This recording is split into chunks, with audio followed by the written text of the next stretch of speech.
Well, good evening, everybody, and welcome to the West Ham Voice. Thank you for joining me. I would have put this show out on Tuesday night at 10:30, but there were so many other channels doing a welcome to West Ham United Gianlucca video. I thought I was going to get lost in the mire. So I thought I'd give it a day, let the dust settle, and then give you my take on Gianlucca Scamacca arriving at West Ham United. Look, it's been something like 560 odd days since we last had a proper striker at West Ham, since Sebastian Haller left. And we finally managed to get a striker. I mean, I kind of joked a lot. In January, I was half joking that we may not get a striker. And then I was actually surprised that we didn't. But I kind of started half joking again that maybe we won't get a striker in this window as well. And people were taking me quite literally, but sometimes things happen like that. So it's fantastic, isn't it, that we've actually got a striker through the door, and a young prospect as well, a player that I'm sure we're going to probably enjoy quite a lot watching at West Ham United. So let's give you a bit of a rundown about him, shall we? And let's see what we need to know, or we do need to know about the player. As we know, it's a 5-year deal with an option of a further year for the former Sassuolo and current Italian international striker. Now, the fee is reported to be worth about £30.5 million, with something like about £5 million additional fees, add-ons, etc., which in euros is about £42 million. He on signing, he met with James Richardson. If any of you are young enough to remember watching Football Italia that used to be on Sundays, James Richardson, he doesn't look too bad. Now he's got a bit older. Did an interview with Scamacca, and Scamacca talked about how really excited he was. He's waited a long time for this moment because it was always his dream to play in the Premier League, which is good to know. And he suggested that from what he's established from about West Ham, it's the perfect team for him.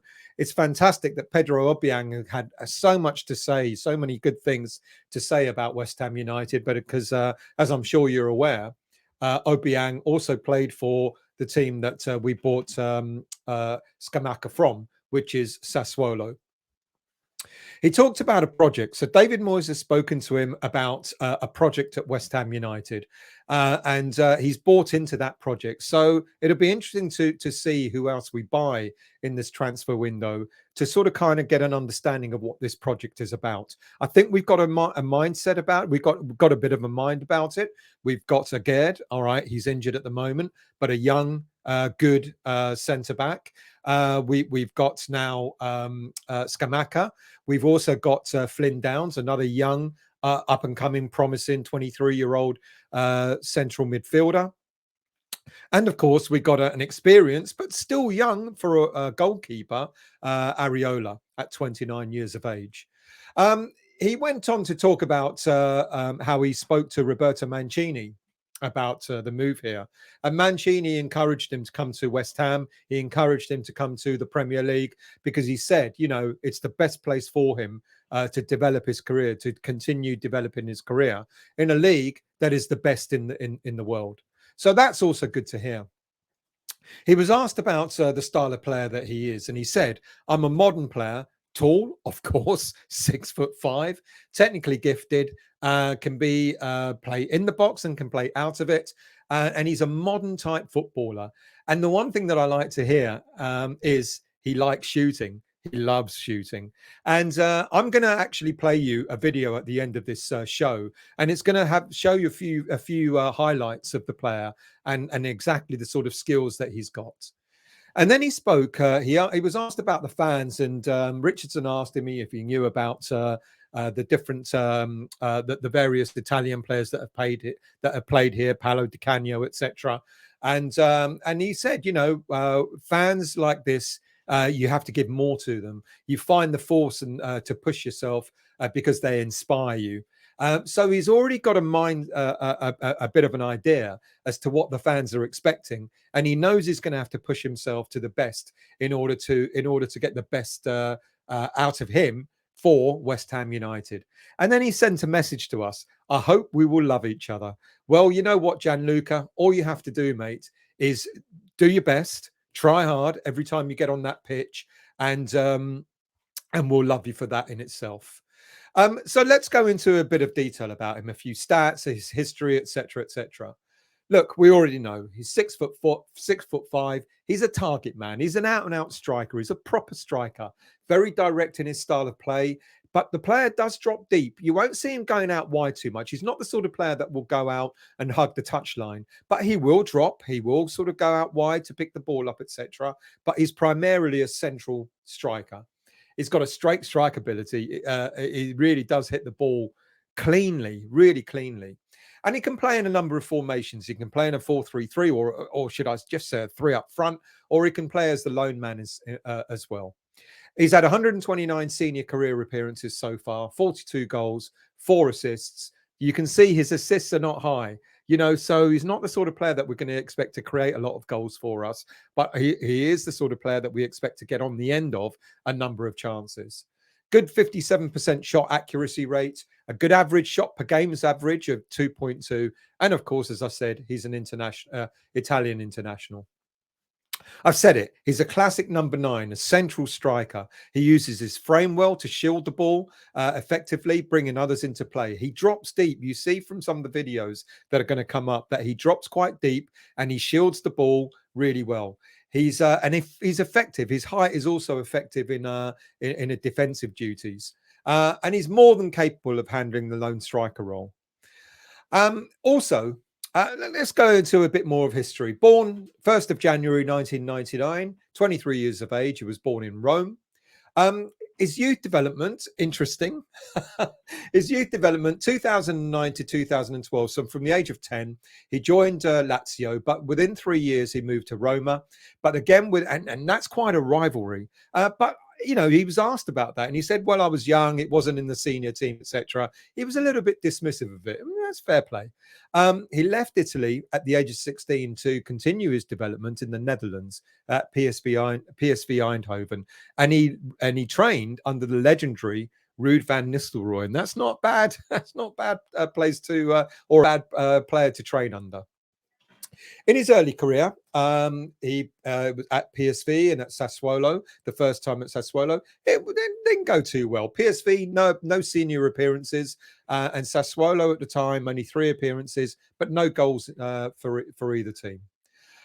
His early career, he was sent out on loan in 2018 for half a season to Cremonese, and then in the remainder of that season was sent out to PEC Zwolle in the Dutch league.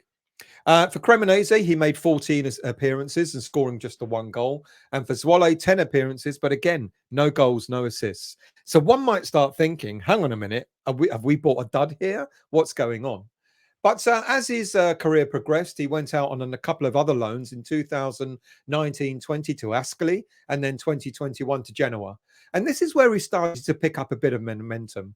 35 appearances for Ascoli, scoring 13 goals. And then the following season at Genoa, 29 appearances, scoring 12 goals. So he started to pick up the momentum. He started to get better. He started to show some stability in his approach.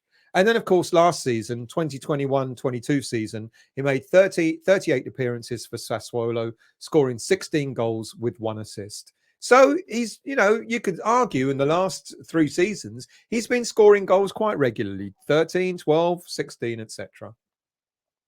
He's an Italian international. He's made 7 appearances so far for the Italian team. He's also represented Italy between under 15 and under 21 level as well. He's got a contract with us till 2027 with a 1-year extension. His valuation, let's say it's got to be £40 million already. We must have added a couple of £1 million on top of the money that we've spent on him for the mere fact that he's going to be playing in the Premier League. So welcome, Gianluca. It's fantastic to have you here. I'm going to play a little video just a little bit later on. But how's he going to fit into West Ham United. Now, the first thing I want to say to you quite clearly is forget the other players that I've got on here. This is just for demonstration purposes only. And people could argue, oh, you should have Johnson in there. And where's Aged? Well, he's injured at the moment. And, surely you should have Ben Rama. Please don't think about who's actually on the pitch. Think about more the formation that I'm going to talk about here. Because this player gives us options that perhaps last season we didn't have. And look what I've got. I've actually got two strikers on the pitch at the same time. Antonio, look, we know he's not an out-and-out striker. He's done his best. He's done well. But a lot of people say, well, he's better out wide. And here we are. This is an option that we could have. We can play a 4-2-3-1, and it doesn't mean having to have Scamacca on the bench whilst waiting for Antonio to get tired and swap them around, etc. I dare say that will happen at times, but also you can actually have both players on the pitch at the same time, with Antonio going out wide and having Scamacca as the striker. Excuse me. And then, of course, you could have it slightly different. You could maybe have Antonio as a second striker, playing just behind him with, Bowen and whoever it might be on the left-hand side as well. So it's possible that you can have Antonio playing just behind Scamacca as the main striker. You can change it around again. You can go for a 3-4-3. You could have Bowen, Scamacca, and Antonio up front together with a 4 in the middle and a 3 at the back. You could also have a 4-3-3. I mean, you can sort of mix it around again, but again, with that formation, with that striker, you could actually have a 4-3-3 as well. You could even go through a 3-5-2. Now we've got that option, haven't we? We've got all these different options available to us where we could have 3 at the back, we could have 2 wing backs, we could have 3 solid players in the middle, and then you could have Scamacca alongside Antonio up front, or a 3-5-1-1 with a player just behind Scamacca. Those are all the options that it can give you, and it's absolutely exciting, and it's fantastic to actually see it. Right, before I put the video on, I'm going to talk about just briefly about some other players, because they're going to come up in another video that I'm going to put out to you in the morning. So first off, we've heard that if we don't get Kostic from Eintracht Frankfurt, then we're probably going to go in for Maxwell Cornet. We keep hearing about all these players that we're going to get from Burnley, from Watford, etc., but nothing yet has materialised. And Maxwell Cornet has come up again. I've talked about him a few times over since the end of the season, but it looks like it's possible that Cornet could be on the radar if we don't get Kostic. We know all about him, Cornet. He's primarily a left-sided attacking midfielder. He's got a contract with Burnley till 2026, valued at around £20 million, 25 years of age. He's a very versatile footballer. If you look at his stats, he's played an attack-minded left winger. He's played as a left back. He's played as a left midfielder. He's played as a left wing back. He's played as a striker. He's played as a second striker. He's played in a number of different positions. Great crossing ability, good solid defensive understanding and positioning, good dribbling of the ball as well. So not only can he attack well, but he also has that ability to undertake some decent defensive duties as well. He's had quite a big career, 305 appearances so far, senior appearances, with 61 goals and 31 assists. And last season alone, 29 appearances for a struggling Burnley, 9 goals and 2 assists, and is an Ivory Coast international as well, with 29 appearances and 6 goals. So he's an option. Another one that's come up, I talked the other day about Wijnaldum from PSG, but here's another player that could be on our radar as well. Now, this is it's an interesting one, because again, I spoke about Diallo. I spoke about Diallo back in January. We're in the January transfer window, and his name has come up on the radar again. Valued at around 15 to 17 million pounds, only 26 years of age. He's got a contract with PSG till 2024. This is the thing with big clubs. They buy players, they buy and buy and buy, and then players end up not getting game time. Look at his career stats for last season, 16 appearances only. Primarily, he's a left-footed centre back, but he can also play at left back, and he can also play at left defensive defensive midfield as well. He's got good long-range pass ability. Please forgive all the misspellings. He's a comfortable modern-day footballer who can actually carry the ball out from central defence into an attacking position. So he's another one that's come up on the radar that we'll possibly be looking at. Good stats. He's got in the 14 appearances that he's made, 2.3 averaging 2.3 tackles per game, 1.3 interceptions, 1.7 clearances. Very solid defender, and a very decent 87% pass success rate. Now, even though we've signed the striker, we're still linked to Emmanuel Dennis, contracted to Watford till 2026. I put a valuation of 10 million. Maybe I'm doing him a slight disservice because we know Watford will expect more than 10 million pounds. But an alternative striker. He can also play along the front line. He can play along any of the front three roles. He's a good team player, good at holding the ball. He's got good defensive qualities, dropping deep as well. And again, last season he played for a struggling Watford, and in 35 appearances he scored 10 goals and 6 assists, which is not bad at all. His teammate Ismail Assar, again, apparently we're looking at maybe getting, if we can't get him on a permanent basis, he could be a player that we might be looking at to get on a loan deal. Contracted till 2024, valued quite considerably higher than Dennis, but still, maybe a deal there, maybe a 20 million pound deal if we want to buy him, but maybe just a loan signing if we can't get him in on a permanent. He had quite a number of injuries last season. He missed 12 games last season due to hamstring, ligament injuries, and so on. But again, he's got Premier League experience. It's in 22 appearances last season. He still scored 5 goals despite only playing more or less half the season. So he's another one that we're still linked with.